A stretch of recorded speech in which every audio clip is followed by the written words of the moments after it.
Hi, Egil Thorson here.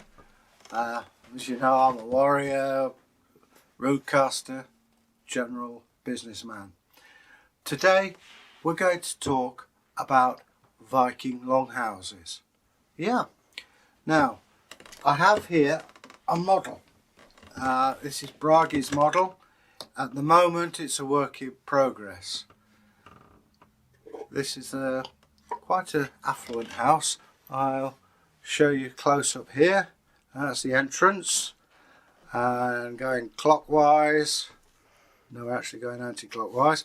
There's the side elevation, there's the other gable at the other end, and we come full circle back to the entrance. Now if we take the lid off, there's nothing inside, so we'll forget about that.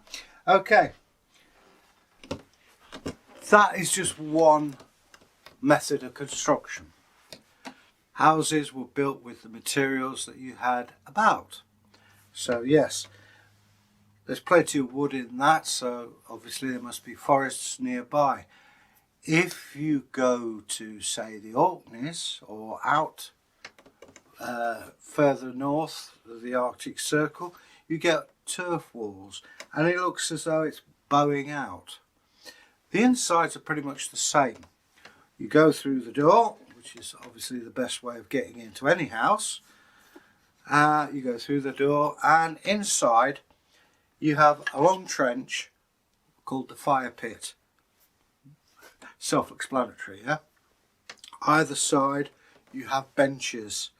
These benches are for sitting on, and of course at night time sleeping near the fire. Bear in mind, where these houses are built, it gets a bit chilly. You also want to cook your food. The roofs here, this particular one looks like reeds or straw, and you can see they're weighted down because when the wind blows, otherwise you get no roof. They also had shingles. What are shingles? Good question, I hear you say. Shingles are like wooden tiles, and they've been nailed to roof beams all along here, and they'd last quite a while. Now you notice one thing about this building, which is true of all the Viking houses: no chimney. You think, well, why didn't they let the smoke through? The reason they had no chimneys was quite sensible.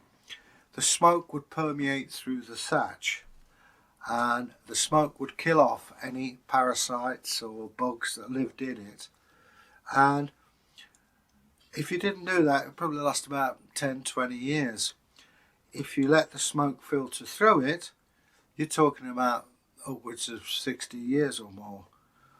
And you don't need me to tell you that it's quite a heavy job to do this. Now if we look at the front again, you see there's a door and there's a trap door at the top. That's a storage place where you could dry meat, you could store barrels of mead and ale, keep your valuables up there. Another thing I didn't mention, inside, alright, there's no inside on this, you'd have stalls for cattle and livestock in general. And also, as I said earlier about the smoke, it stops damp roof mould because obviously it's raining. So you keep the animals in the same place you are. Alright, it's a bit niffy, but let's face it, everybody was a bit niffy in those days. But it kept the place warm, and also you kept your best stock inside because you never know. Somebody outside might try and steal it from you, and that's your wealth.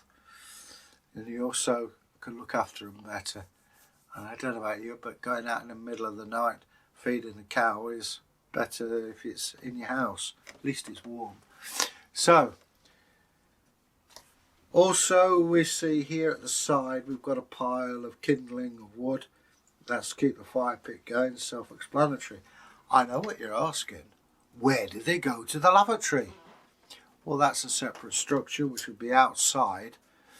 A pit dug with a hole, for obvious reasons, moss and a bit of wicker work around on the outside, because let's face it, you don't want to go having things like that in your own house, not without proper plumbing. If you want to see an example of this, you're going to go to the Jorvik Centre in York, and they have a brilliant model of a latrine. But we're not here to talk about lavatories, we're here to talk about houses. So this is one style.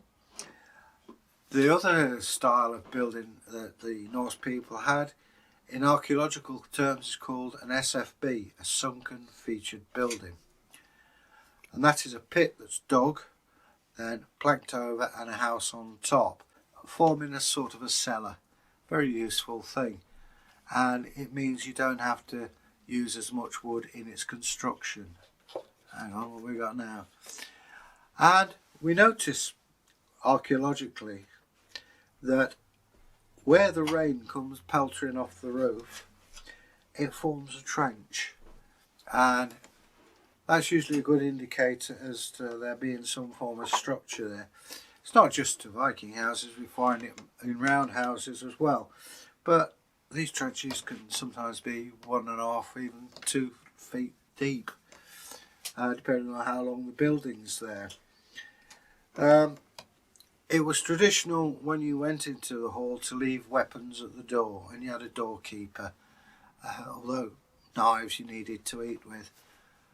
So anyway, that's basically your average house. An old empty longhouse. The story of the old empty house. Well, let me tell you, there's nothing in it. But on that joke, I'll leave you and we'll talk again later. So, hope the weather's fine for you. Stay groovy. Bye now.